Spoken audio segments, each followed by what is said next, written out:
ഒരു ഉസ്താദിനെ ഒരു മഹല്ലത്തെ ഒരു കുടുംബം ഒരു ഭാര്യയും ഭർത്താവും താമസിക്കുന്ന ഒരു വീട്ടിലേക്ക് ഒരു നോമ്പ് തുറക്കാൻ വേണ്ടി വിളിക്കുകയാണ്.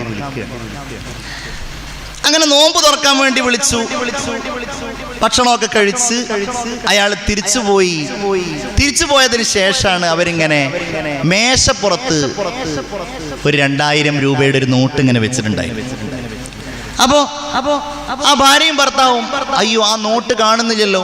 അവരവിടെയൊക്കെ തെരഞ്ഞിട്ട് അവർ തീരുമാനിച്ചു, അതെ ഇത് ഉസ്താദ് മോഷ്ടിച്ചു കൊണ്ടുപോയിട്ടുണ്ട്. എങ്ങനെ അത് ഉസ്താദിനോട് പറയും?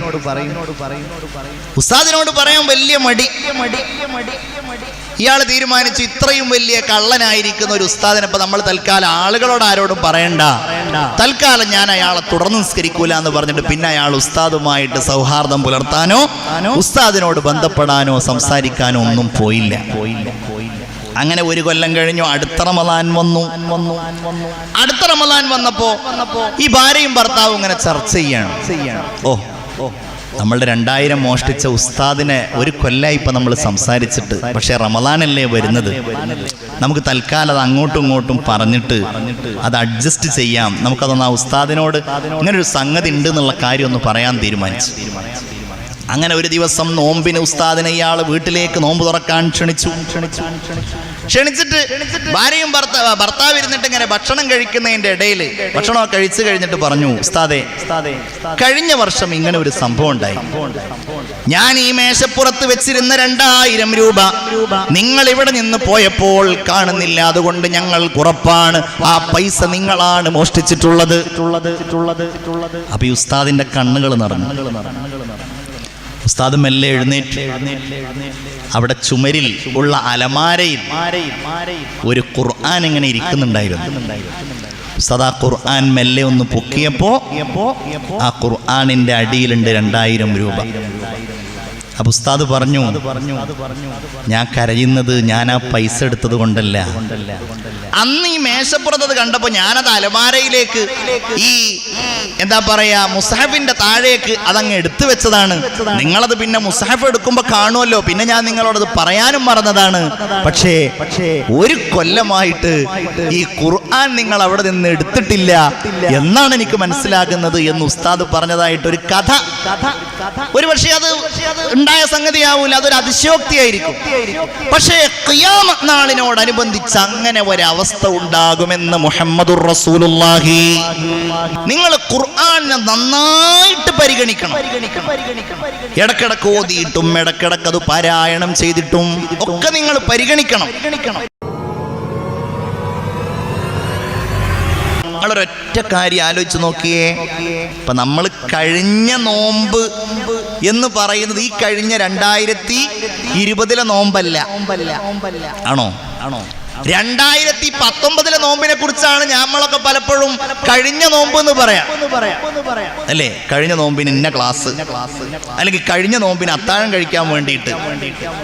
കാരണം കഴിഞ്ഞ നോമ്പ് ഈ 2020 നോമ്പ് എന്ന് പറഞ്ഞാൽ നമ്മളുടെ മനസ്സിൽ അങ്ങനെ ഒരു അത്താഴത്തിന്റെയോ അല്ലെങ്കിൽ ഒരു കൂട്ടമായ നോമ്പ് തുറയുടെയോ ഒന്നും ഓർമ്മകൾ നിലനിൽക്കുന്നേ ഇല്ല. പുറത്തിറങ്ങിയ അടിയല്ലേ, പിന്നെ എങ്ങനെ നോമ്പ് തുറക്കാൻ പോണ്? അടിയുടിയും തൊഴിയുമായിട്ട് ഇങ്ങനെ കാലം കഴിയുന്ന ഒരു സമയമായിരുന്നു നോമ്പ്. അതിന്റെ ഓർമ്മകൾ ഇനി ആർക്കെങ്കിലും ഉണ്ടോന്ന് എനിക്കറിയില്ല. അപ്പൊ നിങ്ങൾ ആലോചിച്ച് നോക്കിയേ, നമ്മൾ അന്നോ അതിന്റെ തൊട്ടടുക്കലുള്ള കാലമോ നമ്മൾ വിചാരിച്ചിരുന്നോ ഈ 2021 നോമ്പിന്റെ തൊട്ടു മുമ്പ് ഇതുപോലൊരു മജ്‌ലിസൊക്കെ നമുക്ക് ഇങ്ങനെ സംഘടിപ്പിക്കാൻ കഴിയുന്നു? ഞാൻ വിചാരിച്ചിട്ടില്ല. നിങ്ങൾ വിചാരിച്ചിട്ടുണ്ടോ എന്ന് എനിക്കറിയില്ല. ഇത്ര വേഗത്തിൽ ഈ കാര്യങ്ങളൊക്കെ എളുപ്പാകുമെന്ന് നിങ്ങൾ ആരെങ്കിലും വിചാരിച്ചിരുന്നു? നമ്മളുടെ പ്രതീക്ഷക്കപ്പുറത്തല്ലേ മുഅ്മിനീങ്ങളെ. ഇതെങ്ങനെ കിട്ടി? നമ്മൾ പെരുമ്പാവൂരിലൂടെ പോയാൽ കച്ചവടങ്ങളൊക്കെ സജീവമായിട്ടുണ്ട്. KSRTCയിൽ കയറാൻ സ്ഥലമില്ല, ബസ്സൊക്കെ ഫുള്ളാണ്, എല്ലാ സീറ്റുകളും ഫുള്ളാണ്. എല്ലാം ഏകദേശം അള്ളാഹുവിന്റെ അനുഗ്രഹത്താൽ പഴയ കോലത്തിലായി. നമ്മളിതാ വഅളുകളൊക്കെ സംഘടിപ്പിച്ചു തുടങ്ങി, ക്ലാസ്സുകളും മറ്റുമൊക്കെ സജീവമായി. പള്ളികളൊക്കെ ഇങ്ങനെ അതിൻ്റെ ഒരു 100% നേരത്തെ ഞാൻ പറഞ്ഞതുപോലെ ആയിട്ടില്ല എന്നുണ്ടെങ്കിലും അതിൻ്റെ അടുക്കലേക്ക് ഇങ്ങനെ എത്തുകയാണ്. അതിൻ്റെ കാരണമായിട്ട് എനിക്ക് തോന്നുന്നത് എന്താണ്? ഞാൻ ഈ പറഞ്ഞ കാര്യമാണ്. അത് നമ്മൾ മുഅ്മിനീങ്ങളൊക്കെ ചെയ്തു. നമ്മൾ ആ ഒഴിഞ്ഞ സമയങ്ങളിൽ മുമ്പോദിയതിനേക്കാൾ ഖുർആനോദി ഇല്ലേ? വീട്ടിൽ നമ്മളൊക്കെ ഫ്രീ ആയിരുന്നു, ഖുർആൻ കുറെ ഓതി. സാധാരണ ജമാഅത്തുകൾക്ക് സാധ്യമല്ലാത്ത സ്ത്രീകളും കുട്ടികളും വരെ അവരുടെ വീടുകളിൽ വെച്ച് ജമാഅത്തുകൾ നിർവഹിച്ചു. അതാണ് എന്റെ കാര്യം. 70-80 വയസ്സായ ആളുകൾ ജുമുഅക്ക് പോകാൻ കഴിയാതെ ഖൽബ് പൊട്ടി അല്ലാഹുവിനോട് ദുആ ചെയ്തു, ഖുർആൻ ഓതി, സുന്നത്തുകൾ നിസ്കരിച്ച്, ജമാഅത്തുകളിൽ പങ്കെടുത്ത് അവരുടെ വീടുകളിൽ നിന്നവർ അല്ലാഹുവിലേക്ക് കൈകൾ ഉയർത്തി ഓരോ നിസ്കാരങ്ങളിലും അവർ ഖുനൂത്തുകൾ ഓതി. ഇല്ലേ? വഖിനാ ശർറ മാ ഖളീത്. സാധാരണ സുബ്ഹ് നിസ്കാരത്തിന് മാത്രം ഓതിയിരുന്ന ഖുനൂത്ത് എല്ലാ നിസ്കാരങ്ങൾക്കും അവരോതാൻ തുടങ്ങിയപ്പോ സർവശക്തനായ റബ്ബ് നമ്മിൽ നിന്നത് സ്വീകരിച്ചുവല്ലോ. തമ്പുരാനെ, നീ എത്ര കാരുണ്യവാനാണ്. വഗശിയതുഹുമുർ റഹ്മാ, അവന്റെ കാരുണ്യം കൊണ്ട് അല്ലാഹു നമ്മെ പൊതിഞ്ഞു എന്നുറച്ച് വിശ്വസിക്കുന്നവരാണ് നമ്മൾ. നമ്മളുടെ ദുആക്ക് എവിടെ ഉത്തരം കിട്ടി? നമ്മൾ എന്തേ ഖുനൂത്ത് ഓതിയിട്ട് കിട്ടിയത്? ആ കിട്ടിയത് കൊണ്ടാണ് നമ്മളിവിടെ ഇരിക്കുന്നത്. നമ്മളുടെ ഭക്ഷണം തടയപ്പെട്ടില്ല. നമുക്ക് അല്ലാഹു ഒരു പരീക്ഷണം നൽകിയ ആ പരീക്ഷണത്തെ നമ്മുടെ ഈമാൻ കൊണ്ടും ദുആകൾ കൊണ്ടും തഖ്വകൾ കൊണ്ടും നമ്മൾ അതിജയിച്ചതിന്റെ ആ ഗുണമാണ് മുഅ്മിനീങ്ങളെ നമ്മൾ ഇന്ന് അനുഭവിച്ചു കൊണ്ടിരിക്കുന്നത്.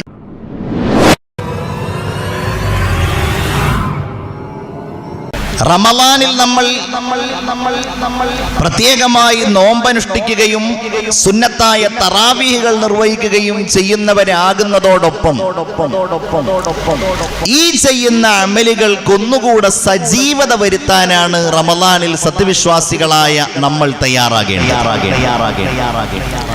അതിന് മനസ്സ് നമ്മൾ ഒരുക്കണം, നമ്മുടെ ശരീരം നമ്മൾ അതിന് പാകപ്പെടുത്തുകയും വേണം. മുഅ്മിനീങ്ങളായ നമ്മൾ മനസ്സിലാക്കേണ്ട ഒരു കാര്യം, അല്ലാഹുവിലേക്ക് അടുക്കാൻ, പടച്ചവന്റെ പ്രിയങ്കരനായി മാറാൻ നമ്മെ ഏറ്റവും കൂടുതൽ സഹായിക്കുന്ന ഒരു കാര്യമാണ് ഐച്ഛികമായ സുന്നത്തായ കാര്യങ്ങൾ എന്ന് പറയുന്നത്. അതിൽപ്പെട്ട ഒന്നാണ് വിശുദ്ധ ഖുർആൻ പാരായണം ചെയ്യുക. ഒരാൾ ജീവിതത്തിൽ ഫർള് മാത്രമേ ഞാൻ ചെയ്യൂ എന്ന് തീരുമാനിച്ചാൽ അയാൾ അതിൽ ആക്ഷേപാർഹനല്ല. ഒരു സുന്നത്തും അയാൾ ചെയ്യുന്നില്ല, ഞാൻ ഫർള് മാത്രമേ ചെയ്യുകയുള്ളൂ എന്നൊരാൾ തീരുമാനിച്ചാൽ അയാൾ ഒരു പക്ഷേ അള്ളാഹുവിന്റെ അടുക്കൽ രക്ഷപ്പെട്ട ആളായിട്ട് മാറും. അത് അല്ലാഹു തആല സ്വീകരിക്കുകയാണ് എങ്കിൽ. പക്ഷേ അങ്ങനെ സ്വീകാര്യയോഗ്യമായ ഫർളായ കാര്യങ്ങൾ ചെയ്യുന്നവരായിരിക്കില്ല നമ്മിൽ പലരും. ആ ഫർളായ നമ്മൾ ചെയ്യുന്ന കാര്യങ്ങൾ കൂടി അല്ലാഹു സ്വീകരിക്കാൻ നമ്മിൽ നിന്നുണ്ടായിരിക്കേണ്ട ഒരു സംഗതിയാണ് ഐച്ഛികമായ സുന്നത്തായ നിരവധി കർമ്മങ്ങൾ എന്ന് പറയുന്നത്. മഹാനായ ത്വൽഹത്ത് ഇബ്നു ഉബൈദില്ലാ റളിയല്ലാഹു അൻഹു നിവേദനം ചെയ്യുന്ന ഒരു ഹദീസിൽ കാണാൻ കഴിയും,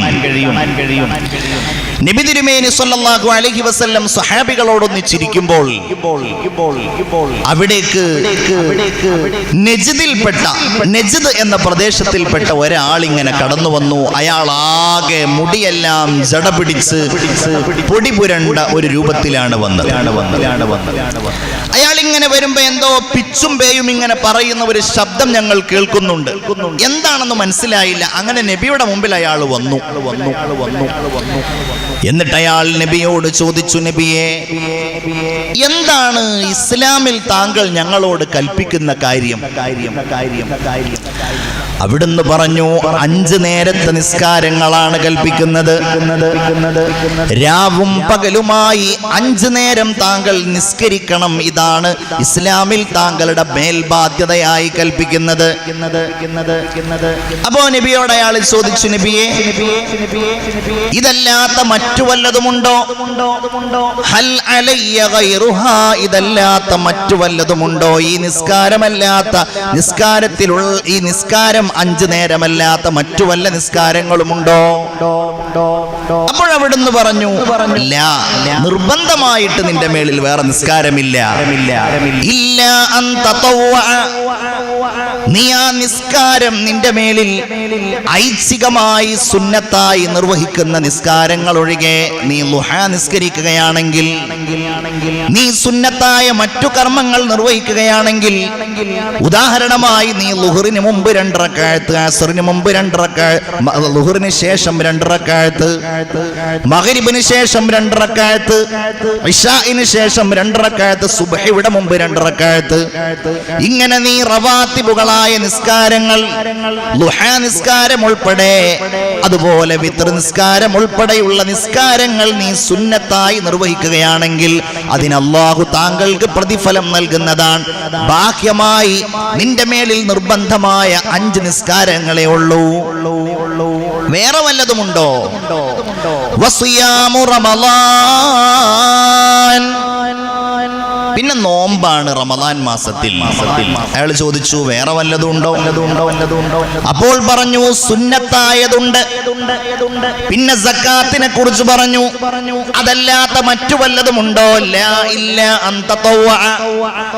നീ നിന്റെ വകയായി ദാനം ചെയ്യുകയാണെങ്കിൽ, ധർമ്മം ചെയ്യുകയാണെങ്കിൽ അതിന് അല്ലാഹു നിനക്ക് കൂലി തരും എന്ന് പറഞ്ഞിട്ട് ഇസ്ലാമിന്റെ നിർബന്ധമായ ബാധ്യതകൾ അയാളുടെ മുമ്പിൽ അങ്ങനെ അവതരിപ്പിച്ചു കൊടുത്തപ്പോൾ അയാൾ ഇങ്ങനെ പറഞ്ഞു പോകുകയാണ്, ലാ അസീദു വലാ അൻഖുസു മിൻ ദാലിക ശൈആ, ഈ നിർബന്ധമായതിൽ നിന്ന് ഞാൻ ഒരു കുറവും വരുത്തുകയില്ല, ഇതിൽ നിന്ന് ഞാൻ ഒന്നും കൂടുതലായിട്ട് ചെയ്യുകയുമില്ല. ഇത് കേട്ടപ്പോൾ നബി സല്ലല്ലാഹു അലൈഹി വസല്ലമ തങ്ങൾ പറഞ്ഞു, അഫ്ലഹർ റജുലു, ഈ മനുഷ്യൻ വിജയിച്ചിരിക്കുന്നു, അയാൾ ആ പറഞ്ഞത് സത്യമാണ് എങ്കിൽ എന്ന് പറഞ്ഞാൽ അല്ലാഹു അയാളുടെ മേലിൽ നിർബന്ധമാക്കിയ കാര്യങ്ങൾ ഒരു വീഴ്ചയും വരുത്താതെ, ഒരു കുറവും വരുത്താതെ അയാൾ ചെയ്യുന്ന ആളാണ് എങ്കിൽ അയാൾ വിജയിയാണെന്ന് ഹബീബായ മുഹമ്മദുർ റസൂലുള്ളാഹി സ്വല്ലല്ലാഹു അലൈഹി വസല്ലം. എൻ്റെ സഹോദരിമാരെ, ഈ റമളാനിലേക്ക് പ്രവേശിക്കുന്ന ഈ രാപ്പകലുകൾ കഴിഞ്ഞു പോകുമ്പോൾ നമ്മൾ ചിന്തിക്കണം, ആരുടെ നിസ്കാരത്തെ കുറിച്ചാണ്? ഇത് സമ്പൂർണമായ നിസ്കാരമാണ്, ഇതൊരു കേടുപാടുമില്ലാത്ത അമലാണ് എന്ന് പറയാൻ കഴിയുക? എനിക്കത് പറയാൻ കഴിയില്ല. നമുക്കാർക്കാണ് പറയാൻ കഴിയുക? അതാണ് ഞാൻ സൂചിപ്പിച്ചത്. അങ്ങനെയുള്ള നിസ്കാരത്തിന്റെ ഉടമകളായ നമ്മൾ ആ നിസ്കാരത്തിലുള്ള എന്തെങ്കിലും ന്യൂനതകൾ ഉണ്ടെങ്കിൽ അത് പരിഹരിക്കാൻ അല്ലാഹു തആല ആ നിസ്കാരം സമ്പൂർണമായി അന്യൂനമായി സ്വീകരിക്കാൻ റമളാൻ വരുന്നതിന്റെ മുമ്പ് തന്നെ പരമാവധി സുന്നത്തായ നിസ്കാരങ്ങൾ നിർവഹിച്ച അല്ലാഹുവിലേക്ക് ഒരു യഥാർത്ഥ അടിമയായി അടുക്കാൻ നമുക്ക് സാധ്യമാകണം. നബി സല്ലല്ലാഹു അലൈഹി വസല്ലമ തങ്ങൾ പറയുകയാണ്, ഇന്ന അവ്വല മാ യുഹാസബുൽ അബ്ദു യൗമൽ ഖിയാമ, പരലോകത്ത് ആദ്യമായി ഒരടിമ അല്ലാഹുവിന്റെ അടുക്കൽ വിചാരണക്ക് വിധേയമാക്കപ്പെടുന്ന കാര്യം അസ്വലാ, അത് നിസ്കാരമാകുന്നു. അല്ലാഹു മലക്കുകളെ വിളിക്കും, എന്നിട്ട് മലക്കുകളോട് പറയും, എന്റെ അടിമയുടെ നിസ്കാരം നിങ്ങളൊന്ന് പരിശോധിച്ചു നോക്കൂ. അവർ നിസ്കാരം പരിശോധിക്കുമ്പോൾ അല്ലാഹു അവരോട് പറയും, ആ നിസ്കാരം സമ്പൂർണമാണോ? അല്ലാഹുവേ, അതെ സമ്പൂർണമാണെന്ന് പറയുമ്പോ അല്ലാഹു ആ നിസ്കാരം പൂർണ്ണമായതായി രേഖപ്പെടുത്തുന്നതാണ്. റസൂലുള്ളാഹി പറയുന്നു, ആ നിസ്കാരത്തിൽ വല്ല കുറവുകളുമുണ്ട് എന്ന് മലക്കുകൾ സൂചിപ്പിച്ചാൽ അല്ലാഹു മലക്കുകളോട് പറയും, മലക്കുകളെ, എങ്കിലാ മനുഷ്യന്റെ സുന്നത്തായ നിസ്കാരങ്ങൾ നിങ്ങൾ നോക്കൂ. അപ്പൊ നോക്കുമ്പോ അയാൾ മഗ്രിബ് നിസ്കരിച്ചിട്ടുണ്ട്, ശേഷം 2 റക്അത്ത് സുന്നത്ത് നിസ്കരിച്ചിട്ടുണ്ട്. അയാൾ സുബ്ഹ് നിസ്കരിച്ചിട്ടുണ്ട്, അതിന്റെ മുമ്പ് അയാൾ 2 റക്അത്ത് നിസ്കരിച്ചിട്ടുണ്ട്. അങ്ങനെ സുന്നത്തായ കാര്യങ്ങളിൽ അയാൾ താല്പര്യപൂർവം പെരുമാറിയ വ്യക്തിയാണ് എങ്കിൽ നബി സല്ലല്ലാഹു അലൈഹി വസല്ലമ തങ്ങൾ പറയുകയാണ്, ആ നിസ്കാരത്തിലുള്ള ന്യൂനതകളെ അല്ലാഹു തആല പരിഹരിക്കുകയും ഈ സുന്നത്ത് കൊടുത്തുകൊണ്ട് അയാളുടെ ആ നിസ്കാരം പൂർണ്ണമായതായി അള്ളാഹു രേഖപ്പെടുത്തുകയും ചെയ്യുമെന്ന് ആദരവായ സയ്യിദുനാ മുഹമ്മദുർ റസൂലുള്ളാഹി സ്വല്ലല്ലാഹു അലൈഹി വസല്ലം. ഇങ്ങനെ നമ്മൾ അള്ളാഹുവിലേക്ക് ഒന്ന് അടുക്കാൻ ശ്രമിച്ചു നോക്കൂ. പടച്ചവനത് വലിയ ഇഷ്ടാണ്. അല്ലാതെ ദിവസങ്ങൾ അങ്ങനെ കഴിഞ്ഞു പോകുന്നു, റമളാൻ വരുന്നു, യാന്ത്രികമായി നമ്മൾ അങ്ങനെ നോമ്പിലേക്ക് കടക്കുന്നു. അതുപോരാ, നമുക്കതിനൊരു ഊർജ്ജസ്വലത വേണം, നമുക്കതിനൊരു ആവേശം വേണം. ആ ആവേശത്തിന്റെ ഭാഗമായി ഓരോരുത്തരുടെയും ഹൃദയത്തിൽ ഉണ്ടാകേണ്ട ഒരു പ്രതിജ്ഞയെ കുറിച്ചാണ് ഞാൻ പറഞ്ഞത്. ഒരു ഹദീസ് വളരെ ശ്രദ്ധേയമാണ്. ആദരവായ മുഹമ്മദ് മുസ്തഫ സല്ലല്ലാഹു അലൈഹി വസല്ലം പറയുന്നു, അല്ലാഹു പറയുന്നതായി നബി സല്ലല്ലാഹു അലൈഹി വസല്ലമ തങ്ങൾ പറയുകയാണ്, എന്റെ ഒരടിമ എന്നിലേക്ക് അടുക്കുകയില്ല, ആ അടിമയുടെ എനിക്ക് ഏറ്റവും ഇഷ്ടപ്പെട്ട ഒരു കർമ്മം കൊണ്ട് എന്നിലേക്ക് അടുക്കുകയില്ല, മിമ്മഫ്തറൽതുഹു അലൈഹി, ഞാൻ എൻ്റെ അടിമയുടെ മേലിൽ നിർബന്ധമായി ചെയ്യാനേൽപ്പിച്ച കാര്യം കൊണ്ടാണ് എൻ്റെ അടിമ എന്നിലേക്ക് ഏറ്റവും പ്രിയങ്കരനായ രീതിയിൽ അടുക്കുക. അതായത് ഏറ്റവും പ്രധാനപ്പെട്ടത് ഫർളായ കാര്യങ്ങൾ, നിർബന്ധമായ നിസ്കാരങ്ങൾ, ഇബാദത്തുകൾ ഇത് തന്നെയാണ്. എന്നിട്ട് അല്ലാഹു പറയുകയാണ്, വമാ യസാലു അബ്ദീ യതഖറബു ഇലയ്യ ബിന്നവാഫിൽ,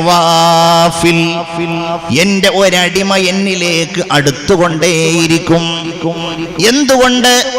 ബിന്നവാഫിലി, ഐച്ഛികമായ കാര്യങ്ങൾ കൊണ്ട്. ഞാനത് ചെയ്തിട്ടില്ല എന്ന് വിചാരിച്ച് അല്ലാഹു എന്നെ ശിക്ഷിക്കുകയില്ല. പക്ഷേ ഞാനത് ചെയ്യുന്നു എന്തിനു വേണ്ടി? അല്ലാഹുവിന്റെ ഇഷ്ടം എനിക്ക് കൂടുതൽ കിട്ടാൻ വേണ്ടി, റബ്ബിലേക്ക് ഞാൻ കൂടുതൽ അടുക്കാൻ വേണ്ടി, ഞാൻ അല്ലാഹുവിന്റെ ഒരു സ്വാലിഹായ അടിമയാകാൻ വേണ്ടി. എന്റെ ഒരടിമ എന്നിലേക്ക് അടുത്തുകൊണ്ടേയിരിക്കും. അങ്ങനെ ഞാൻ അവനെ ഇഷ്ടപ്പെടുന്നതാണെന്ന് ആദരവായ സയ്യിദുനാ മുഹമ്മദ് മുസ്തഫ സല്ലല്ലാഹു അലൈഹി വസല്ലം അല്ലാഹു പറയുന്നതായി നമ്മോട് പറയുകയാണ്. അപ്പൊ അങ്ങനെ കുറെ കാര്യങ്ങൾ ചെയ്തിട്ട് നമുക്ക് എന്തേ അള്ളാഹുവിലേക്ക് അടുത്തുകൂടാ? അങ്ങനെ ഈ റമളാനിലേക്ക് എന്തേ മുഅ്മിനീങ്ങളെ നമുക്ക് പ്രവേശിച്ചുകൂടാ? ഞാൻ ചോദിക്കട്ടെ, ചെറിയ ചെറിയ വിചാരങ്ങൾ മതി.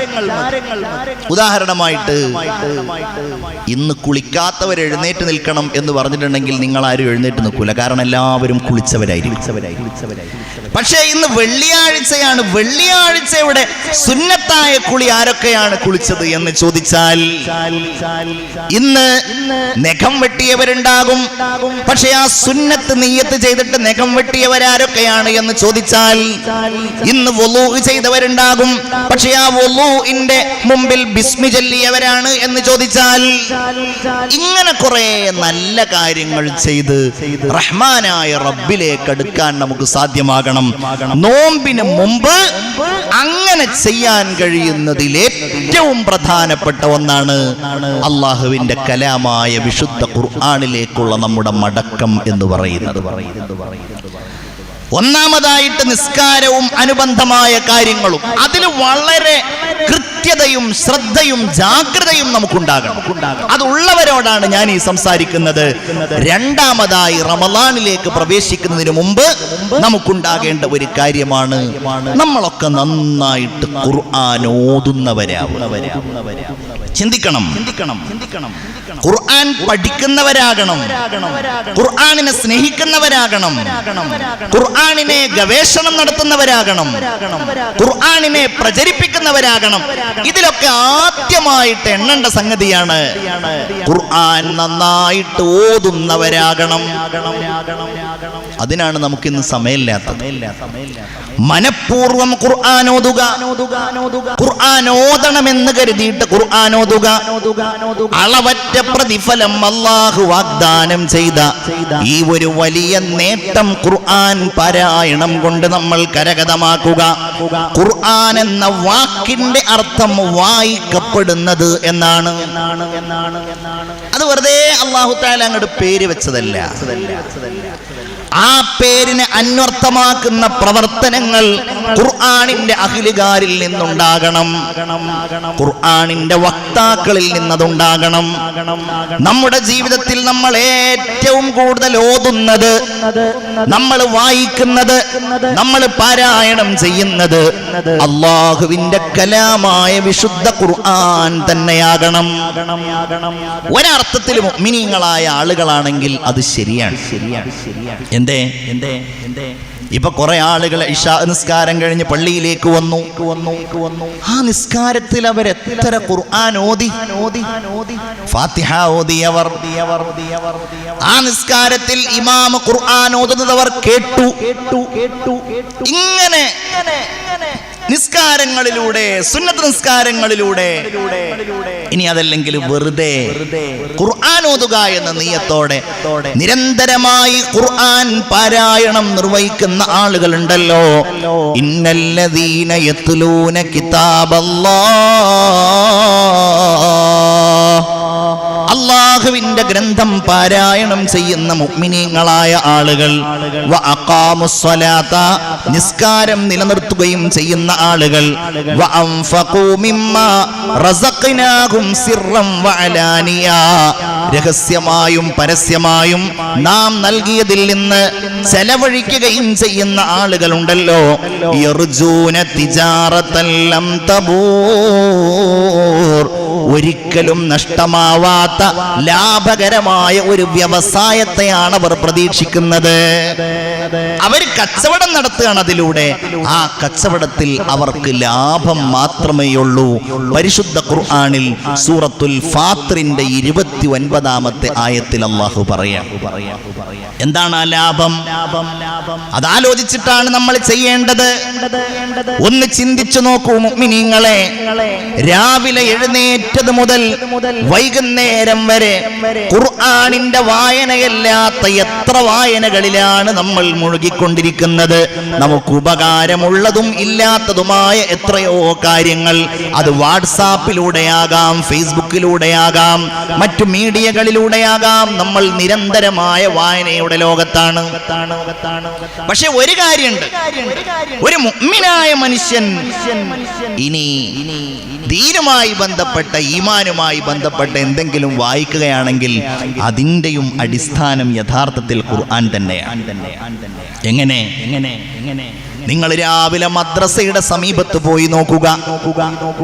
ആ മദ്രസയിലെ ഒരു ക്ലാസ്സിൽ നിന്ന് പരിശുദ്ധ ഖുർആൻ എങ്ങനെ പാരായണം ചെയ്യണം എന്ന തജ്വീദാണ് പഠിപ്പിക്കുന്നത്. എങ്ങനെയാണ് ഖുർആൻ ഓതേണ്ടത്?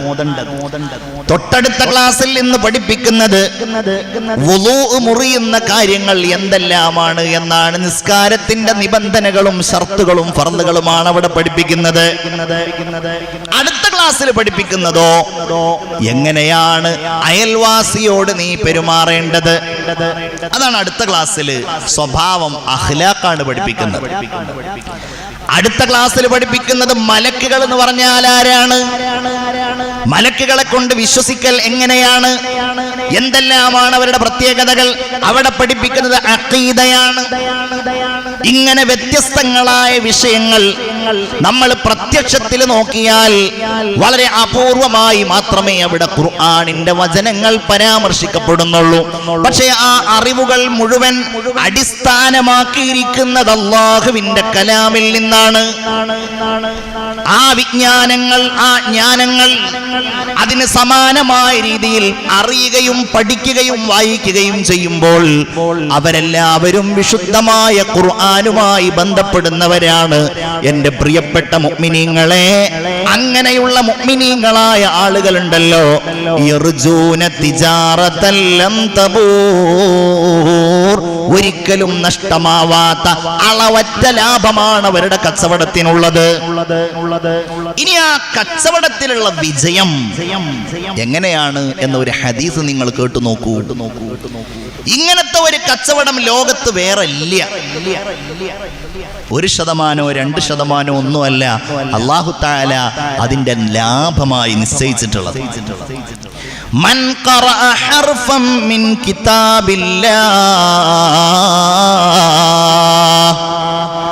അല്ലാഹുവിന്റെ കിതാബിൽ നിന്നൊരാൾ ഒരു അക്ഷരം ഓതിയാൽ, നിങ്ങൾ റമളാനിൽ ഒരു ഖത്മ് തീർക്കാൻ നിയത്ത് ചെയ്താൽ പോരാ, ഇപ്പോഴേ ഓതി ഓതി ഓതി റമളാനിലേക്ക് ആ ഓത്തിന്റെ ഒഴുക്കിലാണ് മുഅ്മിനെ നമ്മൾ എത്തേണ്ടത്. ഒരു ഹർഫ് നിങ്ങൾ ഓതിയാൽ, ഈ ഹർഫിന്റെ പ്രത്യേകത എന്താണെന്നറിയോ? അറബിയിൽ ഒരു പക്ഷേ നിങ്ങൾ എഴുതുമ്പോൾ ഒരു ഹർഫേ ഉണ്ടാവുകയുള്ളൂ, പക്ഷേ നിങ്ങളത് പറയുമ്പോൾ 3 അക്ഷരങ്ങൾ ഉണ്ടാകും. നമ്മൾ മലയാളത്തില് അല്ലെങ്കിൽ ഇംഗ്ലീഷില് സ്വരങ്ങൾ, വ്യഞ്ജനങ്ങൾ എന്നൊക്കെ പറയുന്നത് പോലെ ചില അക്ഷരങ്ങൾ ഉച്ചരിക്കുമ്പോ അലിഫ് എന്നെഴുതിയാൽ ഒരു ഹർഫാണ്, പക്ഷെ അത് പറയുമ്പോൾ 3 അക്ഷരങ്ങളാണ്. ആരെങ്കിലും ഒരു ഹർഫ് ഓതിയാൽ അലിഫ് എന്നോതുമ്പോ 3 ഹർഫുകളാണ് ഓതുന്നത്. ഹബീബായ റസൂലുള്ള പറയുകയാണ് സ്വല്ലല്ലാഹു അലൈഹി വസല്ലം, ഫലഹു ബിഹി ഹസന, അതിന് പകരമായി അല്ലാഹു അവന് ഒരു നന്മ നൽകും. ഇനി കേട്ടോളൂ, ഒരു നന്മയല്ല, പക്ഷെ അതവന് കിട്ടുമ്പോൾ വൽ ഹസനതു ബിഅശ്രി അംസാലിഹാ, ആ നന്മ അവന് കിട്ടുമ്പോൾ അതിന്റെ 10 ഇരട്ടിയായിട്ടാണ് അവന് കിട്ടുന്നത് എന്ന് ആദരവായ സയ്യിദുനാ മുഹമ്മദ് മുസ്തഫ സല്ലല്ലാഹു അലൈഹി വസല്ലം. ചിന്തിച്ചു നോക്കിയേ, ഇത് തന്നെയല്ലേ ദുനിയാവിലെ ഏറ്റവും വലിയ കച്ചവടം എന്ന് പറഞ്ഞാൽ? ദുനിയാവിൽ നമ്മൾ ഇങ്ങനെ ഖുർആനോത്തുമായി നടക്കുമ്പോ അത് പാരായണം ചെയ്യുന്നവർക്ക് കിട്ടുന്ന അളവറ്റ ഭൗതികമായ അനുഗ്രഹങ്ങൾ വളരെ വലുതാണ്. അൽ ഖുർആനു മഅ്ദബത്തുല്ലാഹ്, അല്ലാഹു നൽകുന്ന സൽക്കാരമാണ് ഖുർആൻ എന്ന് മുഹമ്മദുർ റസൂലുള്ളാഹി സ്വല്ലല്ലാഹു അലൈഹി വസല്ലം. പടച്ചോന്റെ സൽക്കാരം നമ്മൾ ഒഴിവാക്കിയിട്ട് എങ്ങനെയാണ് മറ്റു സൽക്കാരങ്ങളിലേക്ക് പോകുക? അതുകൊണ്ടാണ് ഏറ്റവും പ്രാധാന്യപൂർവം, നിർബന്ധപൂർവം നമ്മൾ ഓതേണ്ടത് അല്ലാഹുവിന്റെ കലാമാണ്. അത് നമ്മൾ ഓതിക്കഴിഞ്ഞാൽ നമ്മളുടെ എല്ലാ പ്രശ്നവും പരിഹരിക്കപ്പെടുന്നതാണ്. എന്തുകൊണ്ടെന്നാൽ ഹബീബായ മുഹമ്മദ് മുസ്തഫ സല്ലല്ലാഹു അലൈഹി വസല്ലം തങ്ങൾ പറയുന്നുണ്ട്, ഏതെങ്കിലും ഒരു വിഭാഗം ആളുകൾ അല്ലാഹുവിന്റെ ഭവനങ്ങളിൽപ്പെട്ട ഒരു ഭവനത്തിൽ വെച്ച് ഖുർആൻ ഓതിയാൽ, അത് അല്ലാഹുവിന്റെ ഭവനം തന്നെ ആയിക്കൊള്ളണമെന്നില്ല, ഏതെങ്കിലും ഒരു സ്ഥലത്ത് വെച്ച് ഒരു വിഭാഗം ആളുകൾ ഖുർആൻ ഓതിയാൽ അതെങ്ങനെ വീട്ടിൽ നടക്കുമോ? നടക്കും. പുരുഷന്മാരെ സംബന്ധിച്ചിടത്തോളം അവർക്ക് അല്ലാഹു തആല ഏറ്റവും കൂടുതൽ കൂലി നൽകുന്ന, ഖുർആൻ ഓതിയാൽ കൂലി നൽകുന്ന ഇടം എന്ന് പറയുന്നത് അല്ലാഹുവിന്റെ പള്ളികളാണ്. അല്ലാഹു നമുക്കതിന് തൗഫീഖ് നൽകട്ടെ. ആമീൻ പറഞ്ഞോളൂ. അല്ലാഹു തൗഫീഖ് നൽകട്ടെ. ഞാനൊക്കെ ഇങ്ങനെ ചില സന്ദർഭങ്ങളിൽ എവിടേക്കെങ്കിലുമൊക്കെ യാത്ര ചെയ്യുമ്പോൾ മഗ്രിബ് നിസ്കരിക്കാനൊക്കെ ചിലപ്പോൾ 10 മിനിറ്റൊക്കെ വൈകി കയറുകയാണെങ്കിൽ നമ്മൾ ആ കാഴ്ച കാണും. ചില പള്ളികളിൽ ഉണ്ടാകും 2 or 3 ആളുകൾ. നമ്മളുടെ ഈ പള്ളികളിലൊക്കെ നിങ്ങളും കണ്ടിട്ടുണ്ടാവും. എല്ലാവരും മഗ്രിബ് കഴിഞ്ഞ് അവരുടെ വീട്ടിലേക്ക് പോയിട്ടുണ്ടാകും. 2 or 3 ആളുകൾ ആ പള്ളിയിൽ ഇരുന്ന് ഇങ്ങനെ ഖുർആൻ ഓതുന്നുണ്ടാവും. വലിയ കൂലിയാണ് പള്ളിയിൽ ഇരുന്ന് ഖുർആൻ ഓതുന്നത്. അല്ലാഹു തന്നെ പറഞ്ഞിട്ടുണ്ടല്ലോ, ഫീ ബുയൂത്തിൻ അദിനല്ലാഹു അൻ തുർഫഅ വയുദ്കറ ഫീഹാ ഇസ്മുഹു യുസബ്ബിഹു ലഹു ഫീഹാ ബിൽ ഗുദുവി വൽ ആസ്വാൽ റിജാലുൻ ലാ തുൽഹീഹും ബൈഉൻ വലാ തിജാറത്തുൻ അൻ ദിക്രില്ലാഹി വ ഇഖാമിസ് സ്വലാത്തി വ ഈതാഇസ് സകാ യഖാഫൂന യൗമൻ തതഖല്ലബു ഫീഹിൽ ഖുലൂബു വൽ അബ്സാർ സൂറത്തുൻ നൂറിൽ അല്ലാഹു പറയുന്ന വചനമാകുന്നു ഇത്. അല്ലാഹു തആല കൽപ്പിച്ച ചില വീടുകളുണ്ട്. എന്തിനു വേണ്ടിയാണ് കൽപ്പിച്ചിട്ടുള്ളത്? അം തുർഫഅ, ആ വീട് നിർമ്മിക്കാൻ അല്ലാഹു കൽപ്പിച്ചതാണ്. പിന്നെ എന്തിനാണ് കൽപ്പിച്ചിട്ടുള്ളത്? വയുദ്കറ ഫീഹ ഇസ്മു, അല്ലാഹുവിന്റെ നാമം ഉച്ചരിക്കപ്പെടാനും അല്ലാഹു ആ വീട്ടിൽ കൽപ്പിച്ചിട്ടുണ്ട്. അവിടെ ഖുർആൻ ഓതാൻ അല്ലാഹു കൽപ്പിച്ചിട്ടുണ്ട്. അവിടെ ദിക്ർ ചൊല്ലാൻ അല്ലാഹു കൽപ്പിച്ചിട്ടുണ്ട്. യുസബ്ബിഹു ലഹു ഫീഹാ ബിൽ ഗുദുവി വൽ ആസ്വാൽ, പ്രഭാതത്തിലും പ്രദോഷത്തിലും ആ വീടുകളിൽ വെച്ച് ചില ആളുകൾ അല്ലാഹുവിനെ വാഴ്ത്തുന്നതാണ്. ആരാണ് വാഴ്ത്തുന്നത്? റിജാലുൻ, ചില ആളുകൾ. അവര് പള്ളിയിൽ വെച്ചാണ് അല്ലാഹുവിനെ ഓർക്കുന്നത്. അവര് ഖുർആൻ ഓതുന്നത് ആ പള്ളികളിൽ വെച്ചാണ്. ആ മനുഷ്യന്മാരുടെ, ആ പുരുഷന്മാരുടെ പ്രത്യേകത എന്താണെന്നറിയോ ചെറുപ്പക്കാരെ? ആ പുരുഷന്മാരുടെ പ്രത്യേകതകൾ എന്താണെന്നറിയോ പ്രിയപ്പെട്ട സുഹൃത്തുക്കളെ? ലാ തുൽഹീഹിം തിജാറത്തും വലാ ബൈഉൻ, അവരുടെ കച്ചവടമോ അവരുടെ വ്യവസായമോ ഒന്നും അവരെ അശ്രദ്ധരാക്കുകയില്ല. അൻ ദിക്രില്ലാ, അല്ലാഹുവിന്റെ സ്മരണയെ തൊട്ട്. ഞാൻ നിസ്കാരം ഒഴിവാക്കിയാൽ, നിസ്കരിക്കാൻ വന്നാൽ എന്റെ കച്ചവടം പൊളിഞ്ഞു പോകും. ഞാൻ ഇപ്പൊ ഇവിടെ ഇരുന്ന് ഖുർആൻ ഓതിയാൽ എന്റെ എല്ലാം നശിച്ചു പോകും എന്നവർ ചിന്തിക്കുകയില്ല. നമുക്കൊക്കെ ഇന്ന് വലിയ തിരക്കുകളാണല്ലോ, ഭയങ്കര ബിസിയാണല്ലോ. എന്താണ് ജമാഅത്തിന് വരാത്തത്? തിരക്കാണ്. എന്താണ് ഖുർആൻ ഓതാത്തത്? തിരക്കാണ്, സമയമില്ല. എന്നാൽ സമയം കണ്ടെത്താൻ നമ്മൾ തീരുമാനിച്ചാൽ നമ്മെപ്പോലെ സമയം കിട്ടുന്ന മറ്റൊരാളും ഉണ്ടാവുകയില്ല. നമ്മൾ പ്രാധാന്യപൂർവം കാണാത്തത് കൊണ്ടാണത്. അല്ലാഹുവിന്റെ സ്മരണയെ തൊട്ടോ, നിസ്കാരം നിലനിർത്തുന്നതിനെ തൊട്ടോ, സക്കാത്ത് കൊടുക്കുന്നതിനെ തൊട്ടോ ഒരിക്കലും അശ്രദ്ധരാകാത്ത പുരുഷന്മാരാണ് ആ വീടുകളിൽ വെച്ച്, അല്ലാഹുവിന്റെ ഭവനങ്ങളിൽ വെച്ച് പരിശുദ്ധ ഖുർആൻ പാരായണം ചെയ്യുന്ന ആളുകൾ. അല്ലാഹു നമുക്കതിന് തൗഫീഖ് നൽകട്ടെ. അപ്പൊ ഇപ്പോഴേ നമ്മൾ തീരുമാനിക്കണം ഇൻഷാ അല്ലാഹ്, പള്ളികളിൽ ഇരുന്ന് തന്നെ പരമാവധി ഖുർആൻ ഓതുക. ഇനി പള്ളികളിൽ വെച്ച് സാധ്യമല്ല എന്ന് വിചാരിക്കുക, സാന്ദർഭികമായിട്ട് പറയാണ്. നിങ്ങൾക്കൊക്കെ ഇൻഷാ അല്ലാഹ് ഹജ്ജിനോ ഉംറക്കോ പോകാൻ അവസരം കിട്ടിയാൽ അല്ലാഹു നമുക്ക് തൗഫീഖ് നൽകട്ടെ. ഏറ്റവും വലിയ കൂലി അല്ലാഹു വാഗ്ദാനം ചെയ്തിരിക്കുന്നതാണ് മസ്ജിദുൽ ഹറാമിൽ വെച്ച് ഖുർആൻ ഓതുക, മസ്ജിദുൽ നബവിയിൽ വെച്ച് ഖുർആൻ ഓതുക. ഖുർആൻ ഇറങ്ങിയ ഇടങ്ങളാണ് അതൊക്കെ. മസ്ജിദുൽ അഖ്സയിൽ വെച്ച് ഖുർആൻ ഓതുക, എല്ലാ പള്ളികളിലും വെച്ച് ഖുർആൻ ഓതുക. വലിയ പ്രതിഫലമാണ്. നമ്മൾ അറിയാതെ തന്നെ ഇഷ്ടം പോലെ പള്ളികളിൽ വെച്ച് നമ്മൾ ഇങ്ങനെ അറിയാതെ തന്നെ ഓടുന്നുണ്ട്. പുരുഷന്മാരായ ആളുകൾക്ക് പ്രത്യേകമായിട്ട് അല്ലാഹു തആല അതിനൊരു കൂലി നൽകും എന്ന് ഞാൻ ഓർമ്മിപ്പിക്കുകയാണ്. അപ്പോ അങ്ങനെ എവിടെയെങ്കിലും വെച്ച് ഒരു വിഭാഗം ആളുകൾ ഖുർആൻ ഓതിയാൽ, ഇനി ചില ആളുകൾക്ക് പള്ളിയിൽ വെച്ച് ഓതാൻ കഴിയില്ല. അവരെവിടെ വെച്ചിട്ടാ ഓതുന്നത്? വീട്ടിൽ വെച്ചിട്ടാ ഓതുന്നതോ എല്ലാവരും ഒരേ സമയത്താ ഓതുക. നമ്മൾ അതിനൊരു സമയം നിശ്ചയിച്ചാൽ മതി. ചിലപ്പോൾ എല്ലാവർക്കും സുബഹയുടെ ശേഷമുള്ള സമയത്തായിരിക്കും എല്ലാവർക്കും ഒരുമിച്ച് ഖുർആൻ ഓതാനുള്ള ഒരു സമയം കിട്ടുന്നത്. തിരക്കൊന്നുമില്ല. നമ്മളുടെ വീടുകളിലൊക്കെ എല്ലാവരും സുബഹിക്ക് എഴുന്നേൽക്കുന്നവരായിരിക്കും. അപ്പൊ സുബഹിയുടെ ശേഷം നമ്മളുടെ ഭാര്യയും ഉമ്മയും ബാപ്പയും മക്കളും എല്ലാവരും ഇങ്ങനെ ഖുർആൻ ഓതിയാൽ,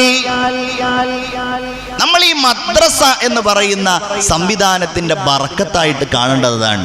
അവിടെ ഓരോ ക്ലാസ്സുകളിൽ ഇരുന്നിട്ട് അവർ ഒരുമിച്ച് ഇങ്ങനെ ഖുർആൻ ഓതാണ്.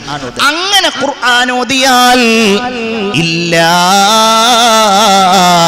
നസലത്ത് അലൈഹിമുസ് സകീന, അവരുടെ മേലിൽ അല്ലാഹു തആല ശാന്തതയെ ഔദാര്യമായിട്ട് ഇറക്കുമെന്ന് മുഹമ്മദ് മുസ്തഫ. അവിടെ പിന്നെ ഒരു സമാധാനക്കെടില്ല. ആ വീട്ടിൽ പിന്നെ സങ്കടം എന്ന് പറയുന്ന ഒരു സംഗതിയേ ഇല്ല. അവർക്ക് ശാന്തിയായിരിക്കും. നിങ്ങൾ അതിന്റെ പരിഹാരത്തിന് മറ്റെവിടെയും പോകേണ്ടതില്ല. നിങ്ങൾക്ക് ആ സങ്കടങ്ങൾ പരിഹരിക്കാൻ ചില ആളുകൾ പറയുമല്ലോ, വീട്ടിൽ യാതൊരു സമാധാനവുമില്ല, എല്ലാവർക്കും ഉള്ളൊരു പ്രശ്നമാണ്. അതിനുള്ള പരിഹാരം ഇതാ നിങ്ങൾക്ക് പറഞ്ഞു തന്നിരിക്കുന്നു. നിങ്ങൾ ഒരുമിച്ചിരുന്ന് ഖുർആൻ ഓതൽ തന്നെയാണ് അതിന്റെ ഏറ്റവും വലിയ പരിഹാരം എന്ന് പറയുന്നത്. ഒരു സംശയം ആ കാര്യത്തിലില്ല. നമ്മൾ എങ്ങനെ ഇത് ഒഴിവാക്കി എന്നാണ് മനസ്സിലാകാത്തത്. മഹാനായ സയ്യിദുന അബൂ ഹുറൈറ റളിയല്ലാഹു അൻഹു ഒരിക്കൽ മദീനയിലെ അങ്ങാടിയിൽ ചെന്നു. എന്നിട്ട് മഹാനുഭാവൻ ഉറക്കെ വിളിച്ചു ചോദിക്കുകയാണ്, യാ അഹ്ലസ്സൂഖ്, അല്ലയോ അങ്ങാടിയിലുള്ള ആളുകളെ, എന്തു പറ്റി നിങ്ങൾക്ക്? നിങ്ങൾ എന്താണ് ഈ അങ്ങാടിയിൽ നിൽക്കുന്നത്? അപ്പൊ ആളുകളൊക്കെ ഇങ്ങനെ വന്നു, എന്താ പ്രശ്നം? അബൂ ഹുറൈറ ചോദിച്ചു, നിങ്ങൾ അറിഞ്ഞില്ലേ മീറാസു റസൂലില്ലാഹി സ്വല്ലല്ലാഹു അലൈഹി വസല്ലം യുഖ്സം, നബിയുടെ അനന്തര സ്വത്ത് വിഭജിക്കപ്പെടുന്നുണ്ട്, വിതരണം ചെയ്യപ്പെടുന്നുണ്ട്, ആ വിവരം നിങ്ങൾ അറിഞ്ഞില്ലേ എന്ന് ചോദിച്ചു. പൈസ കൊടുക്കുന്നുണ്ട് എന്ന് കേട്ടാൽ പൈസയൊന്നും ആവണമെന്നില്ല, അവിടെ വെറുതെ ബിരിയാണി കൊടുക്കുന്നുണ്ടെന്ന് കേട്ടാൽ ഓടിപ്പോകുന്നവരല്ലേ മനുഷ്യന്മാര്. എല്ലാവരും ഇങ്ങനെ ആകെ അത്ഭുതപ്പെട്ടു. അങ്ങനെയുണ്ടോ?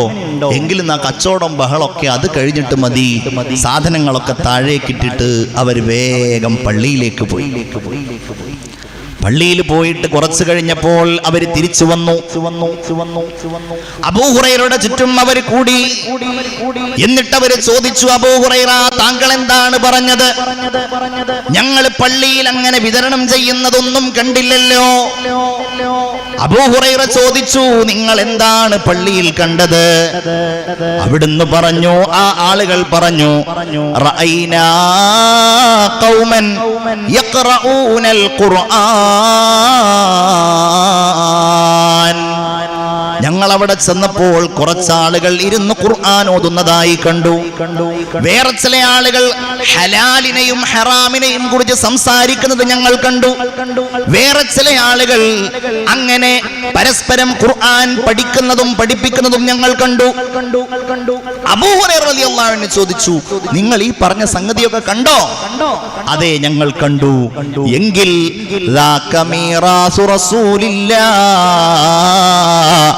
അത് തന്നെയാണ് അല്ലാഹുവിന്റെ ഹബീബിന്റെ അനന്തരാവകാശ സ്വത്തെന്ന് ആദരവായ സയ്യിദുനാ മുഹമ്മദുർ റസൂലുള്ളാഹി സ്വല്ലല്ലാഹു അലൈഹി വസല്ലം റസൂലുള്ളാഹി തന്നെ പറഞ്ഞില്ലേ, നിശ്ചയമായും നിങ്ങൾക്ക് ഞാൻ ഉപേക്ഷിച്ചിട്ട് പോവുകയാണ്. തറക്തു ഫീകും അംറൈൻ ലൻ തളില്ലു മാ തമസ്സക്തും ബിഹിമാ. നിങ്ങളെങ്ങാനും മുറുകെ പിടിക്കുകയാണ് എങ്കിൽ ഒരിക്കലും നിങ്ങൾ വഴിപിഴച്ചു പോകാത്ത രണ്ട് കാര്യങ്ങൾ ഉപേക്ഷിച്ചിട്ടാണ് ഞാൻ ഇവിടെ നിന്ന് യാത്രയാകുന്നത്. ഒന്ന് കിതാബുല്ലാഹ്, ഒന്ന് അല്ലാഹുവിന്റെ ഗ്രന്ഥമായ ഖുർആനാണ്. മറ്റൊന്നാകട്ടെ പരിശുദ്ധമായ എന്റെ ചര്യകളാണെന്ന് നബിയുനാ മുഹമ്മദുർ റസൂലുള്ളാഹി. ഉറക്കെ സ്വലാത്ത് ചൊല്ലിക്കോളൂ, മുഹമ്മദുർ റസൂലുള്ളാഹി സ്വല്ലല്ലാഹു അലൈഹി വസല്ലം. അപ്പൊ ഞാൻ പറഞ്ഞത്, അങ്ങനെ ഖുർആൻ ഓതുന്ന ഒരിടത്ത് അല്ലാഹുവിന്റെ ശാന്തിയെ അല്ലാഹു ഇറക്കുന്നതാണ്, അവിടെ സമാധാനം ഉണ്ടാകുന്നതാണ്. വൈവിധ്യങ്ങൾ നിറഞ്ഞ ഇത്തരം മതപ്രസംഗങ്ങൾ യൂട്യൂബിലൂടെ നിങ്ങൾക്ക് ലഭിക്കാൻ മ്യൂസിലാൻഡ് ഓഡിയോസിന്റെ ഇസ്ലാമിക് ചാനലായ മ്യൂസിലാൻഡ് ഇസ്ലാമിക് ചാനൽ സബ്സ്ക്രൈബ് ചെയ്യുക. സബ്സ്ക്രൈബ് ബട്ടണോടൊപ്പമുള്ള ബെല്ലൈക്കൺ കൂടി അമർത്തിയാൽ നിങ്ങളുടെ മൊബൈൽ ഫോണിലും ഞങ്ങളുടെ പുതിയ റിലീസുകൾ നോട്ടിഫിക്കേഷനായി ലഭിക്കുന്നതാണ്.